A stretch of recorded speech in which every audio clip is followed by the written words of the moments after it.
Welcome, guys, to another episode of A1 Agents. I've got my good friend, Mr. Justin Slocum. Let me introduce you to Justin. Justin started his insurance agency in May of 2011, just 11 years ago. And in that time, he's done some amazing things in this industry.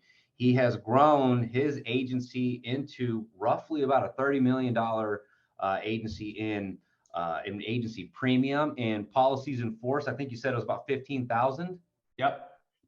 15,000 policies in force. He has over 25 employees, and he has kind of become very specialized in the remote workplace, the remote environment. You've adapted probably better than anybody with the last few years, and so I'm excited to talk to you about that. But Justin, welcome. Thanks for having me, man. I'm looking forward to it. I'm grateful for your time. I know you're super busy. I scheduled this out months ago, and Yep, that's and perfect. and I know that my audience, my listeners, are going to get a ton of information from you. So, for those of my audience that doesn't know who you are, you mind sharing a little bit about your story? Yeah, no problem, man. I grew up just east of Dallas, Texas, and kind of did bounce around a lot before I got into insurance, and had a was going all in the restaurant industry in 2007 of all things, and then by 2008 we were almost bankrupt on that. So it kind of forced me to open my eyes up to something different. Was trying to get married and all this kind of stuff, so got into insurance at State Farm of all places. So I started at State Farm as a producer. I think my salary was like 18 or 20 grand a year or so, and got in there and just learned how to sell and actually just kind of push through and keep hearing all the no's before you get a yes. And then finally, about a year later, I just said, I think I'm going to try this on my own, and found out, and I'm not sure how it is today, but back then it was going to be really hard for me to, number one, have an agency in the area I lived. But also just the way the equity works wasn't going to be the same as some of the other opportunities out there. So then I weighed going indie, Farmers, Allstate, and kind of landed it with Allstate, and been happy ever since. So that's what I did there. Then we started Scratch. So they had the Scratch contract. I believe you did something similar. I did buy a number of policies, maybe around 700 policies to go that I could include in that Scratch contract. And did that for about 3 years. Did another Scratch, actually all the way from scratch. Didn't per third agency, bought a fourth agency a year later, then bought a fifth agency. Last year they allowed us to consolidate them all to one. So that's where we're at now. And so it just kept growing and growing and growing. And I guess one thing to mention is about 2016, when I was moving into the third agency, we started doing remote then by pure fluke. It wasn't anything to do with a sickness or COVID and all those kind of things coming around. It was truly a staff was leaving based on some health stuff that they had going on in their family. And so it was easier for them to work from home, but they were just going to go and try and find work elsewhere. I said, hey, let's just try this at home thing. I'm hearing a lot about it. Other people, it worked out amazing, and we just kept adding to it. And it got better and better as we went. So when Terrence mentions my name on a global Allstate call in April of 2020, it kind of shocked me, but they were like, how are you so ready for this? I was like, well, I was quiet about it for years because I didn't know if it was okay or not. So that was really how it started. And that day, whenever, or I guess that week, whenever they asked me, could Terrence actually mention my name and all that information about that? And I said, yes, as long as I don't get terminated for doing it prior to COVID, and I didn't, because I had everything on the up and up, and the licensing knew about all my staff and where they were, and because some weren't even in the state of Texas, which is where we sell and service our policies out of. So it's been really good, and we were kind of ready for that, and we've just blown up since COVID. We actually doubled our sales in COVID, and it just kept growing into last year, and then this year it's already starting the same way. What drives you, Justin? Because holy cow! I'm opening my third, and I'm stressed. But you said year after year, you just kept expanding.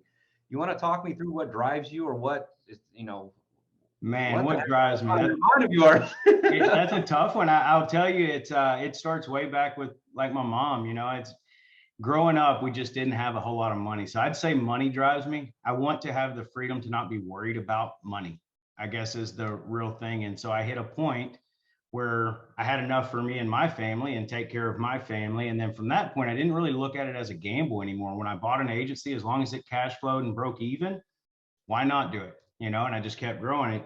To me, it was 10 years down the road. If I did have to take on debt or what have you, this thing's paid off. I'm young enough to sustain that. And then it's worth maybe $1 million or so. So that was what kept pushing me and motivating me initially, was the money aspect. And then I got really good at building culture and seeing people be successful under me.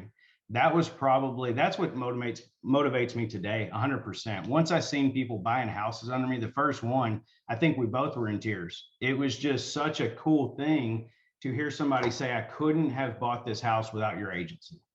And from that point, I think there's been 9 houses bought under us now. So it's a really, really cool experience to have that. And so now it's all about just helping my team be more successful. And in turn, I'm going to be successful. So that's really what drives me. Wow. And you've done all this in just 11 years. Yeah. I really want to point out there is so much of my audience that is just getting licensed. Yeah. That's literally their starting point right now. So it's really cool to hear that you just started at a State Farm office and you worked there for how many years before? 1 year. So I was just there a year, but, and I'll preface that with, that's not everybody's story. Me, I wanted to be a business owner. I've done, actually in high school, I had a little power washing business. I'd go around and do parking lots, wash people's cars, whatever. Just always kind of had that mindset I was going to be an entrepreneur at some point. Just never really hit that one that I could sustain. And so it took me until I got to insurance. And after about a year, I was just really good at it. And I'll tell you, I use this story a lot, that I probably would not be in the chair that I'm in today had the agency owner I worked for not changed my pay 3 times for being successful on their comp structure. So when you go in and you lay out a comp structure, even if you're new in the business, make sure you're thinking a few years down the road what this is going to look like. A lot of these companies offer enhanced compensation up front that first year. Don't blow it all on your staff's compensation. And what I mean by that is, this agent that I worked for, basically, hey, if you sell, I think it was 40,000. If I sell 40,000, I would get 10 or 11, 12%, something like that. I did my first month. It's like 42,000. And I actually didn't know any difference. I just worked 7 days a week. I just kept talking to people and trying to get anyone to allow me to quote them. I could. And so I hit it and I was excited. He paid me, then changed it up. Hey, this is, hey, I kind of didn't, I paid you wrong. I need to change it for next month. Well, now you need to do 60,000 in order to hit that. And it took me about 2 more months or so to max it out at the 60. And I did. And man, I was excited. I'm like, I'm pretty freaking good at this. And because I'm watching people around me sell 10, 15, 18,000, whatever. And I'm like, man, I don't know if it's just, I know too many people or what, but something's working out good in my favor. I maxed that out.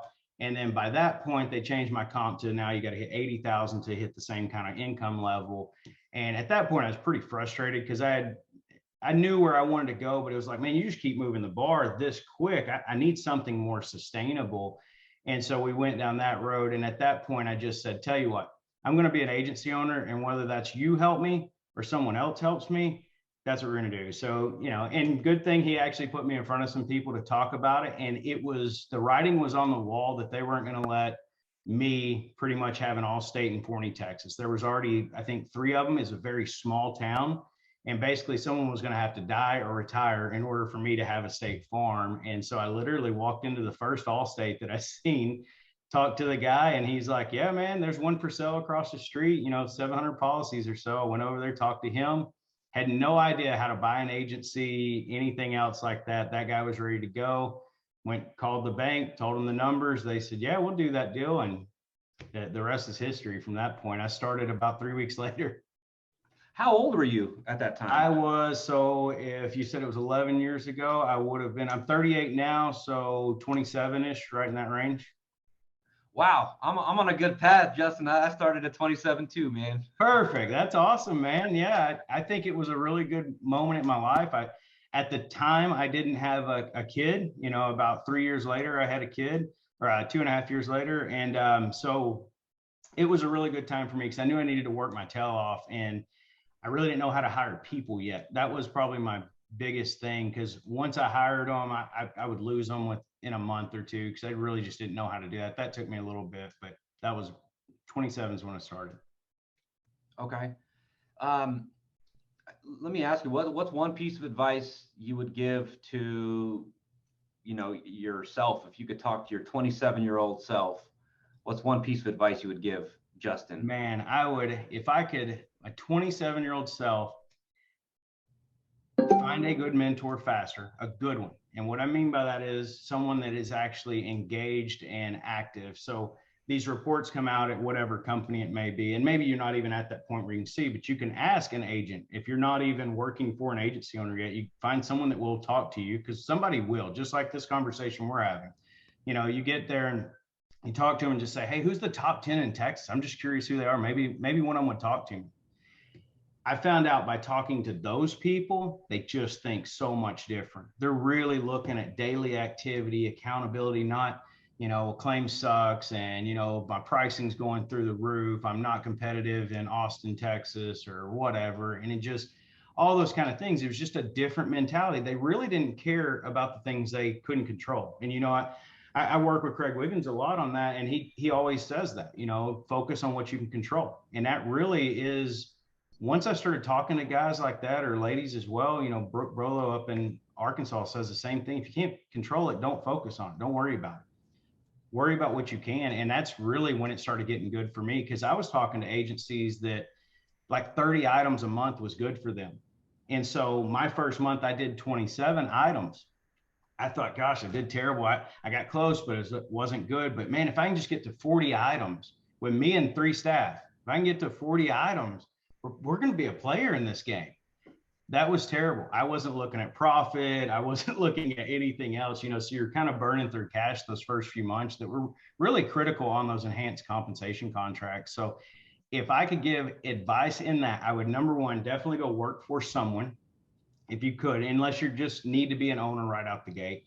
But if you could go work for someone that will kind of guide and mentor, do that. If not, and you need to be an owner, or maybe just income level wise, you want to buy an agency and have the cash flow, get with someone that has been in at least 5 to 10 years and let them mentor you, and just kind of have that sounding board for questions and ideas, because really this industry isn't about reinventing the wheel. I've learned that so much. So many people come here and try and do that.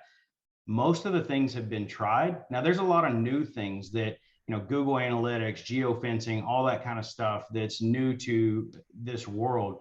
But for the most part, a lot of the referral networking and all that, that's still all the same. And you can cut out a lot of that pretty quick by saying, don't waste your money there. Don't just go and drop $10,000 on mailers if you've never done it. Talk to someone and have a plan for it, and a ramp up plan. I know you talked to John Pavley. He's one of my good friends now. And he talks about how in his early days, he would take his profit and then reinvest it. Have that game plan coming in day one. What are you going to do this year, next year, and then year 5? And if you don't look beyond that, that's okay. Now I look 10 years down the road, and I back it all the way in on where I want to get. And that's probably what I wish someone would have told me day one, is like, how much money do you want to make? And how much are people going to cost? Okay, well, you need, between all that, you're going to need to make $300,000 a year. Well, just quick math, I probably need to sell $3 million in insurance in order to make that happen. Well, if I'm selling 40 items a month at $600 an item, I'm not going to be there, or it's going to take me a really long time. And so I would say, have a plan, find a mentor, and work for someone 6 to 12 months at minimum, if you can, just to understand the lingo and a lot of what's an endorsement, what is rental car coverage, what's an umbrella policy, all those kind of things, so you have an idea. And then, if a situation or opportunity presents itself in less than a few years, go try it. I hope all my staff doesn't run out and, open an agency tomorrow, but if they did, that would be totally fine. And find an agency to work with like that truly, if my staff comes to me, they know, this is the roadmap. They've already seen it in my agency. This is what you got to do. Now you're just going to own it, and you got to pay everybody and have all the payroll and responsibility there. So be with somebody that would point you down the road there. Okay. That's some great advice.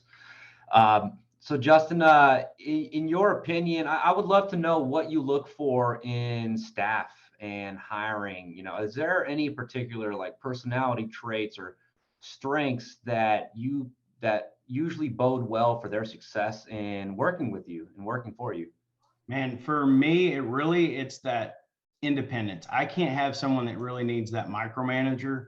I don't do well managing that way. I really need them to hear what I'm saying, hear those coaching opportunities, and then take those and run with them and understand to challenge themselves. And we're here as a support system. So I would say I don't have a certain personality trait.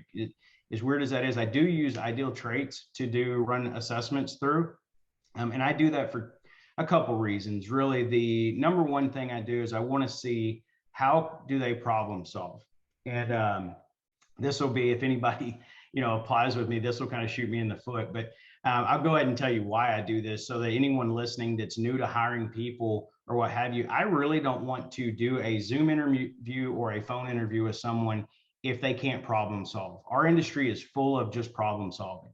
So what that problem solving section is going to be, it's going to get there. I think it asks them 15 questions and you're going to go through and answer those. Well, if somebody comes back with 6 out of 15, I don't even want to talk to them. And really, for me, it's 10 out of 15. I think that's 70%. I want them to score at least 70% or better on that problem solving, because they are pretty tricky. But the crazy thing is, if they're resourceful, this is where I'm going to shoot myself in the foot. If anybody sees this and applies with me, you can go to Google and literally type that question in, and it's going to pop up an answer. So to me, if I see 15 out of 15, I'm like, resourceful. They're resourceful. They're going to go search for an answer versus just give up and just guess. Does that make sense? Because in our industry, as you know, if someone guesses, that's an E&O. We're going to get sued for that. I don't need people that guess. Go find the answer. Go find those RMPs, those underwriting guidelines. Actually look for that. So I want them to be resourceful. So number one, if they don't get 70% or better there, I don't care what the personality trait, it could say they're the best salesperson in the world. If they get a 7 out of 15, I don't even give them a call. Hey, thank you for your time. Best of luck in your search for employment. From that point, I look at the short answer area where they go through each. I think there's 7 or 8 questions there where I want to see, can they structure a sentence and actually answer a question? So I think the second question is something along 2 things that you don't like. And people, I don't want someone that says, oh, nothing bothers me. Well, number one, you didn't hear the question. Give me 2 answers of things you don't like. I want 2 things you don't like. One guy put, I don't like cleaning toilets and doing laundry, but I know it's got to get done, so I do it.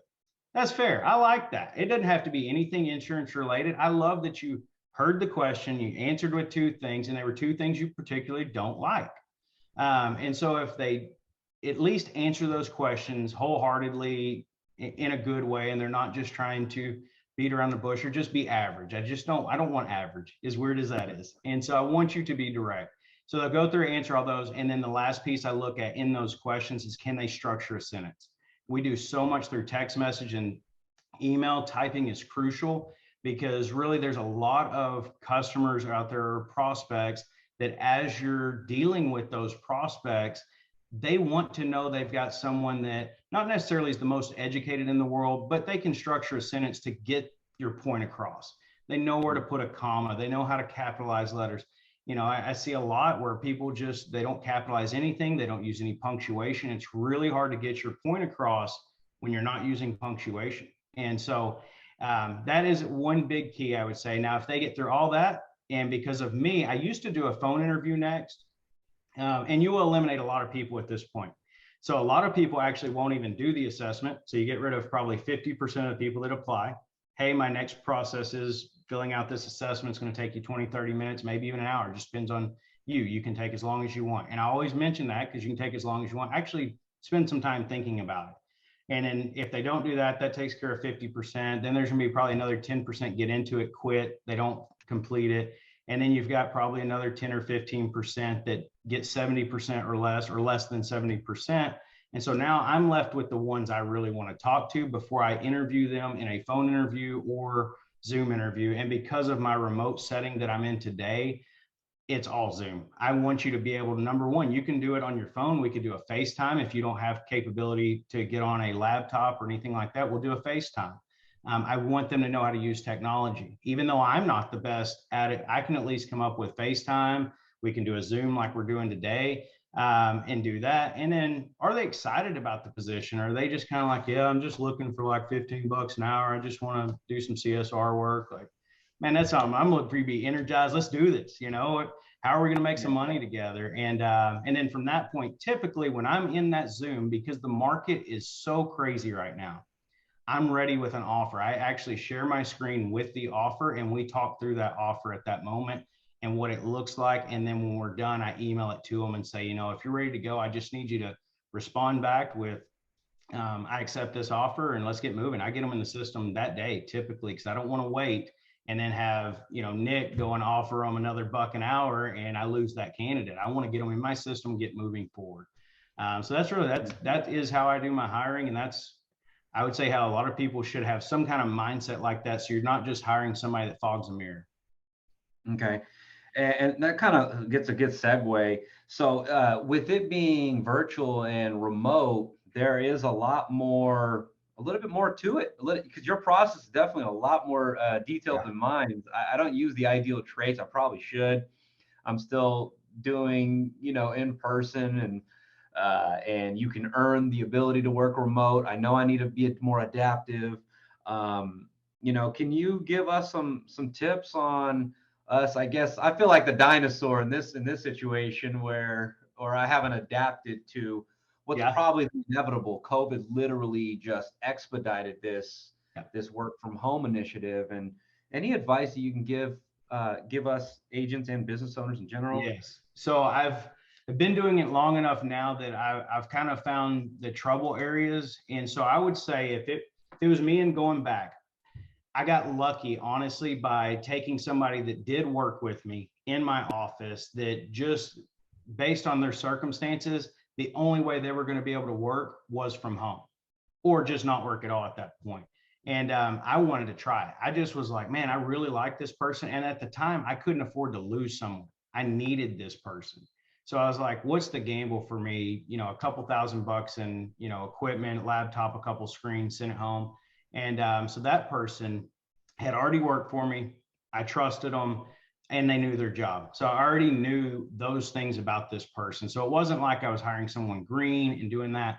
Got them home, started learning some things. We didn't, she had a Ethernet cord about 100 foot long running through her house, kids tripping over it, stuff like that. I learned about power line adapters. You can put one at the computer, one at your router, and now you eliminate that 100-foot cord. Slowly but surely, you start to learn things about how this works and you eliminate a lot of those issues that they ran into. What kind of internet should people have?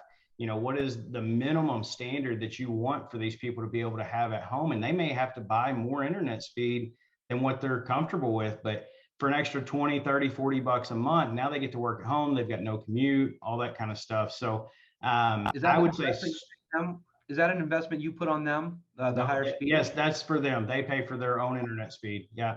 And so they will take that on themselves. And I look at that as their commute to work, right? I mean, they were going to drive 30 minutes each way, sit in traffic, have all that headache, all that stuff. So that's on them to pay. And they've got to have something that meets the minimum standard. We have had one scenario where they just couldn't get enough upload speed in their area where they just weren't able to accept the job because we need it for our voice over IP phones. And so anyways, we do that. Start with someone that that's worked in your agency at least a year. At least you feel comfortable, like how you're moving into your third agency at this point. You're going to have some people you may not see for a week, 2 weeks, 3 weeks at a time because you just don't have time to go and be in every office. So think of it like that. They're just at another office. It just happens to be their house. So someone you trust in your state. So the outside of your state gets very muddy. Different tax filings. The state of Colorado got me for like $3,000 on a $12 fee that I didn't know I was even supposed to pay because in Texas, we don't have city municipality taxes. And I think it was Aurora, Colorado, that not Aurora. Yeah, maybe that was it. I can't remember. It was around Denver area, but they charge like $2 a month to have an employee in their city. And so I needed to pay this fee and it ended up being $12. I never knew about it until it was a $3,200 fine. So I learned that. So I would say before you put someone in another state, research the withholdings and income taxes, any kind of municipality taxes, and make sure that you've got those in your payroll system ready to go before you hire that person. Now, one thing I haven't done that I'm looking down the road of later on, as some of these agents want to become their own agent, things like that, how could I 1099 this person and then be a true 1099? That's something I would look into. If you're in the indie world, I see this a lot where they're paying 60 or 70% to the producer, the agency keeps the rest, they're 1099. You can do that anywhere in the country, and it's totally fine. You got no issues there. So if you have an opportunity like that, just do that and you're good. I like to be W-2 so I can tell them when to be at work and how to work and all those kind of things. So that is one struggle. But then after that, you're going to get to a point where you've maxed that out and you need to start hiring people. I, again, would try to hire within your state with someone new that maybe you can drive to. So for me, my max is 4 hours. I can drive there in one day, set their system up about an hour, kind of get to know them over an hour, and then get home. So I would say within 4 hour drive of your location, go and you set them up, you know, the agency owner or maybe a manager in your agency, if you're large enough to have a manager that does it, go and set them up. It kind of puts that at least a little bit of in person together. You kind of get to know them, get the system set up, you know, it's set up right. They're ready to go day one on Monday or whatever it is. I typically do it on a Saturday or Sunday if they'll allow it, and get them ready to go Monday. And from that point, having a development program in place. And what we would do when it was just me is I would jump on for the first 4 hours of their day. And I have 3 screens here. So I would just have a screen up over here that had them, and I could see all 3 of their screens. So I can talk them through when they're quoting, when they get someone on the phone. I'm now hearing that and I'm listening because they're sitting by themselves at home. They have their speakerphone on, so I can hear and communicate with them. I might be muted on my end so that she's not hearing everything I've got going on, or he's not hearing everything I've got going on. And then when they need something, they'll chat me or, hey, can you help me with this real quick? And I start talking through it. Maybe they're in the middle of the quote. They don't know where to go. They don't know if that RMP, how to get there. We do that for almost a solid month, about 4 hours. And then before we really start letting them go, so that they have that comfortability, there is someone to support them. It's not sink or swim. You're out on some island by yourself. We're here for you all day. And I don't like to do it all day on the Zoom, just because I don't want them to feel like they're being watched or anything like that, because that's not my style either.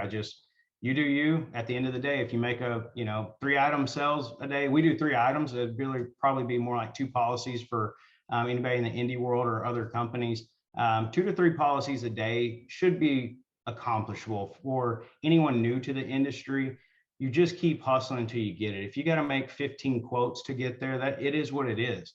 You know, and if you're not doing that, the one piece they can control in my office is picking the phone up, because I am going to give you lists. They may be the coldest, deadest list that you've ever seen, but I want to see if you have work ethic. Will you pick that phone up 10, 15 times an hour until you get 15 people to quote? Maybe you sell your 3 items, because I can work with that. I can't work with, hey, I made 20 calls a day, quoted 1 person. I can't do that. I need somebody that'll hustle and pick the phone up. They could make 100 calls all day, not talk to 1 person. I can help them with what to say on a voicemail, how to get the yes for the quotes, and I can develop that. But they got to be willing to do that work. And if they don't, they're gone within a few days. And I would say you definitely have to do the same thing with remote people. There's times when I ship somebody $3,000 worth of equipment, a week later, I'm asking for it back. But I'm very clear with that up front before they ever accept this job. Are you willing to be on this phone all day? Pablo probably said that too on his interview. Like, he shows them the phone. I got this from him. You are going to be on this all day. Does that scare you in any way? And if they flinch or whatever, you can kind of tell, like, that's probably not their thing. They don't want to be on the phone all day. So at that point, we want to make sure that they understand that. We're very clear with it. Hey, if you don't do this in the first week or 2, this isn't going to work, and I'm going to ask for the stuff back. I make them sign an agreement disclosing the equipment they're getting, and then they've got to ship it all back, or I go pick it up if they're within local. And then I say, when you got that down and you got 4, 5, 6 of them at home, then go get crazy and hire them in other states. Yeah. Well, that's certainly a lot. And I'm going to have to definitely dabble with it. Do you think there's anything wrong with our agents missing anything by not adapting right away? I honestly don't think so. Someone I feel comfortable working with, because I still feel like there's somewhat of an abundance of employees here in my state. Obviously, Yeah. I'm nowhere near as large as your agency or don't have nearly experience yet, but No, definitely. I think there's it all depends on the marketing strategy and what works in your area. So where we were at, you had some walk-in, but a lot of the walk-in when we sat down and thought about it was that payment for that renter's policy that's behind by 2 months. I've got to reinstate it. And then you break that down and you're like, for the year, I'm going to make $9 on this, but yet I paid this person $12 an hour for 2 hours to work on it. It's going to take me 2.5 years just to break even on this issue today. So for me, it was very easy to think to myself, man, if they ever allow me, because I was thinking this back in 2016, if they ever allow me to consolidate these and not have to have my doors open 24/7 to anybody can walk in and have to stop production and deal with this person, we'd probably be more profitable. We got that opportunity with COVID. Now, I know there was a lot of people in the world that struggled through that. Restaurants fell on their face. There was just a lot of things. For my agency, is good as it is for me, it was very sad for other people in the world. But I told my team, I'm like, we have no idea what's going to happen.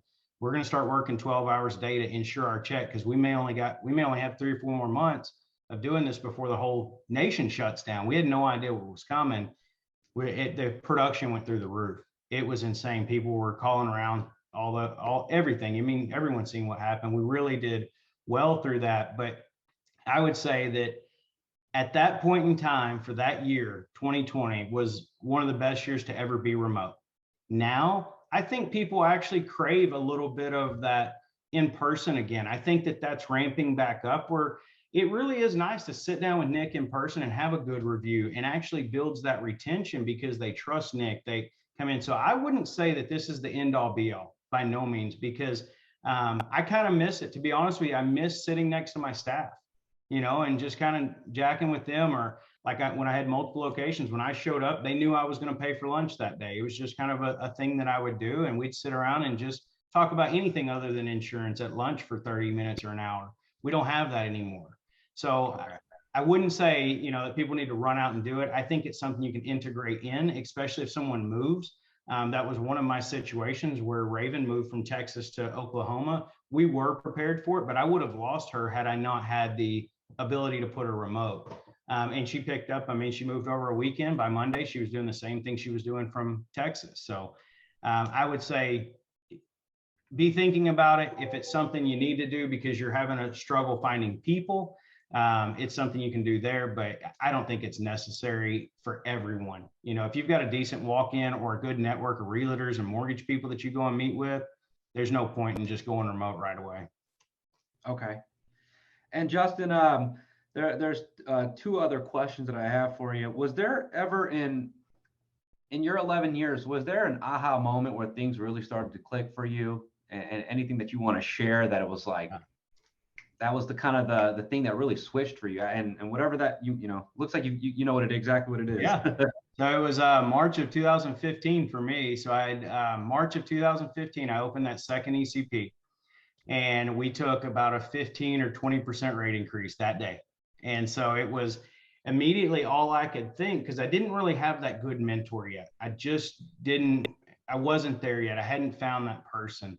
And so I was just kind of doing my own thing, but I knew I needed another ECP to cash flow the way that I was going. And so that month we took those rate increases, and all I could do was think negative. I couldn't, and that was just my own problem. It was nothing else. It was just me, could not get out of my head. So I quit marketing. I quit hiring. I kind of let it really kind of fall on its face that 6, 7, 8 months or so. And then I go through there about maybe a full year on that, and having that kind of mindset and things like that. And almost to the point of selling my agency, I was like, maybe this just isn't for me. I can't do it. And I'm looking at other agents that are selling 100, 200 items, things like that. And I'm sitting here at 40 or 50 or wherever we were at the time. And I'm like, well, how are they doing it? They got to be cheating the system or whatever else. There's so many thoughts, right? They're just going through my head. And I picked up the phone and called this, what I seemed like was a successful agent named Craig Wiggins, just out of the blue. He had put his phone number out there and said, if anybody wants to call me, I'm driving. And I said, you know, I'm gonna call this guy, you know, and he's probably gonna blow me off or give me some story, whatever. The guy literally nailed me to the wall with questions and things I should go back and do. And because I told him, I said, maybe I'm just at a point where I need to sell. Maybe I'm just not good at this. He said, well, before you sell, why don't you divide your agency up into sales and service? I had, I think, 5 people at the time.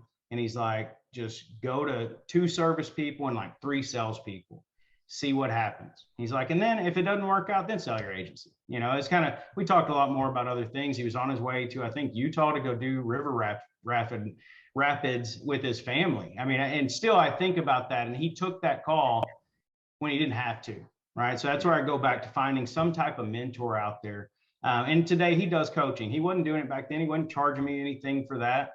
And today I'm so thankful for that phone call because it really changed my mindset. I took what he said, I wrote it down, and I said, what's the harm in trying? And from that moment, I started thinking more positively and watching my activity daily. That was another thing we talked about. He's like, quit getting to the end of the month and getting upset at your people. Watch this stuff daily, then be their support. You are their support mechanism. Listen to their calls. Get in there and coach with them, help them develop this. And man, we went from, I think that next December, we did like 25 items. We fell on our face. I lost some staff over this. So I lost 3 people. There was only Melissa and Tanya left. And they were both new to me. And so we come into that next year and we need to hire 3 salespeople at this point. And so we hired, I think it was Lex and Courtney in January or February that year. By March, we were doing 160 items a month, and it never went away. It just kept going up. And I think today we're trending for like 600 items. So it's pretty insane to see us go from, because that would have been coming into 2016. And it's just gotten so much better over that time. And I really think that was the pivotal moment of someone stopping and saying, you guys are chasing your tail. Because right then what we were doing was whatever call you answered, if that was billing or a prospect or a claim, you took it and you ran with it, but it may not be the person that was best at that. And so that was where we were running into a lot of issue of not being able to sell. We'd look up, we'd work 10-hour days and still didn't get anything done. So from that point, I would say splitting it up into sales or service, finding that mentor was 2 of my biggest aha moments for us. Awesome. And my last question for you, I'm sorry, 2 more questions. My apologies. You got it. My next question is, you're someone I really look up to from not just the insurance industry. I mean, you've definitely been a huge inspiration for me, you know, to keep on growing. But you've also inspired me with what you kind of do personally. I know that you've purchased commercial real estate, you know, own other real estate, and you're pretty diversified. You know, any advice or rule of thumbs, anything that you have for us agents as we start making money, you know, with maybe what to do with it? Yeah, definitely. So I look at when I came into this, I actually bought my building, the first building, pretty early on because I was paying about $1,750 a month where I was leasing. There's a building down the road at $1,350. Just made sense to me that I'd be putting in an investment. If I'm going to have to pay somebody, why not pay yourself, kind of thing. So I did that pretty early on. Now today's real estate market's insane. It's nowhere near where it was. So I think you've got to make the right decision for you. Buying right now may not be right in every market across the country. So I would definitely be thinking, can I afford this? Is it close to what I can get at least? Because if it's not, like today, I have all this commercial property. The place where I put everybody in one is a place I literally lease for $750 a month. And because it's so cheap in a great city, I'm not moving it, you know? And so for me to own a property in that town, I'd probably be a mortgage of about $3,000 a month, or I'd have to own a property around $300,000 or $400,000. Just doesn't really make sense to me. So I would say it's got to make sense. And when you're looking to purchase, whether that's you're going to rent it out to a tenant or rent it to your company, I believe we look at a 1% on a monthly basis. If that will end up paying the note and we're kind of break even, then it makes sense for us. We don't want to be in one of these mindsets where the tenant's paying us $1,200, but the mortgage is $1,600 after tax and insurance and all that. And we're taking about a $4,000 or $400 hickey for, I don't know, 15 years or so. I really want it to break even or just make 100 or 2. If it's doing that, then we're good with it. And you're going to have some situations pop up with any kind of tenant owned property, whether that's residential or commercial, you're going to have, I don't know, 10% from every other year or so that you need to fix something, whether that be a toilet or it may just be a full remodel on a bathroom. Something's going to pop up. So make sure you're taking whatever profit you're getting, pump that in another account, use it if you need somewhere. But I would have that set up just in case. And then we take one property or two properties to pay for one. So every time we've got two, those two end up paying for the third one.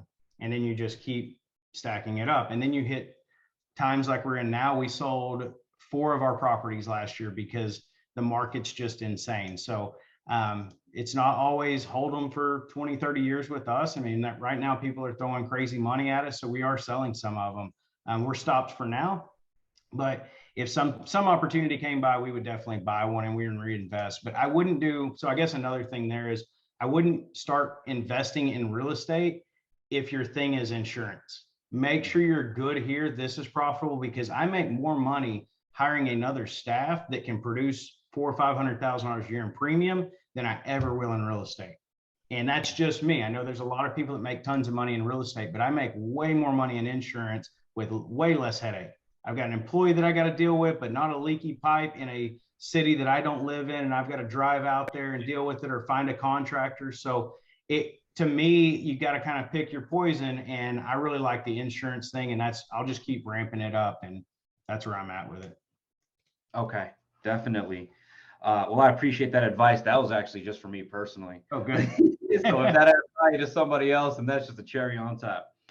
My last question before I let you go, Justin, is it's the title of this kind of series where I interview agents, and it's A1, and A1 means to be of A1 means to be of the highest standard, and to me, I kind of relate that to the highest of principles that people live by, the highest of standards that people live by. And so if you have to share, what are your 3 standards that you have for yourself? Or principles that you live by, what would those 3 things be? Man, I will tell you my top one that I do in my life as well as my business, and I allow this for my staff as well, is family first, 100%. I won't let something get in the way of my family. Growing up, mom's missing my ball games, stuff like that. Coaches having to pick me up from school or house to just take me to practice or a game. And that was always tough on her mentally because she's having to provide. And so when I got into this business, I said, we're not going to have that problem.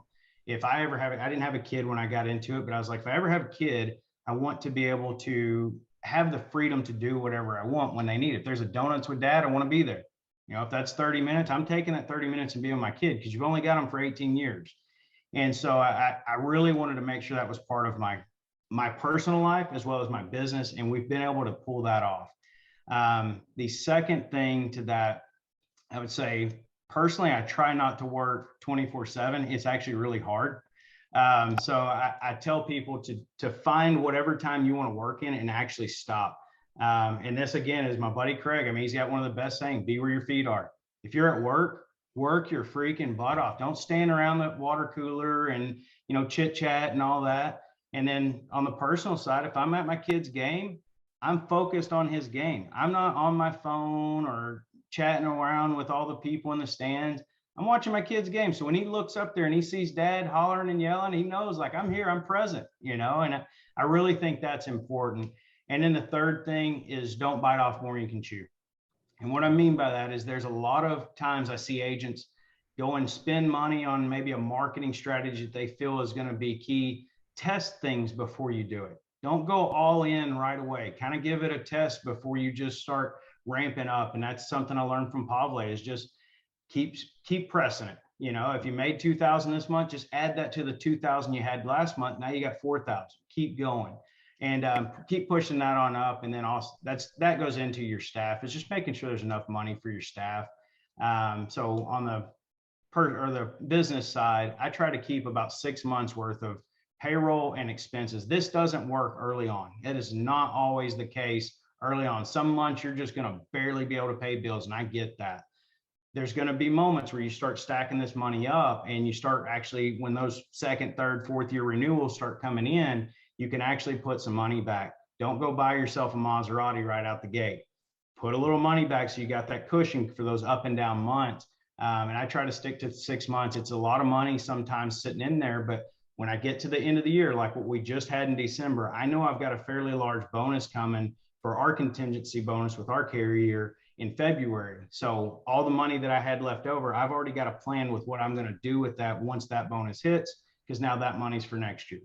So that would be my advice on things to do. I hope will help. Awesome, Justin. Well, I appreciate your time, and I'm grateful. I just want to acknowledge you just for the person that you are. I haven't known you very long, but I've been I have nothing but respect for you, and Awesome. I'm grateful to be your friend. And I look forward to getting to know you more over the years. So just thank you for who you are as a person, and as a leader and a business person as well. If my audience wanted to find you, how could they find you? I know that you're on Facebook.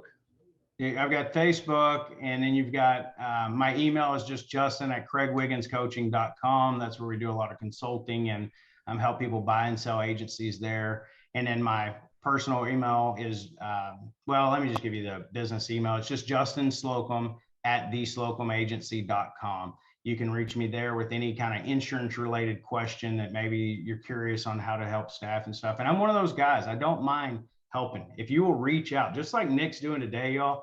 He's very humble about where he is, but he's making some big moves very fast early on in his career, but he's reaching out to people. I think that's the one thing you got to do. You got to reach out to people. So feel free to reach out to me if you've got some question around hiring or staffing or whatever it may be that you're struggling with. Reach out, and if I can't help you, I can point you to somebody. Maybe it's even Nick, hey, this person's got this over in your area. Maybe they can be somebody to work with you. So do that. That's probably the best ways to get a hold of me is just Justin Slocum at Craig or Justin@craigwigginscoaching.com, and then Justin Slocum which is THE, SlocumAgency.com. And I'll go ahead and put that in the caption, guys. Perfect. If you got some value, destroy the like button, subscribe for all things insurance, entrepreneurship, and self-development. Justin, thank you so much, brother. I appreciate it. You're welcome, man. Thanks for having me. We'll see y'all later.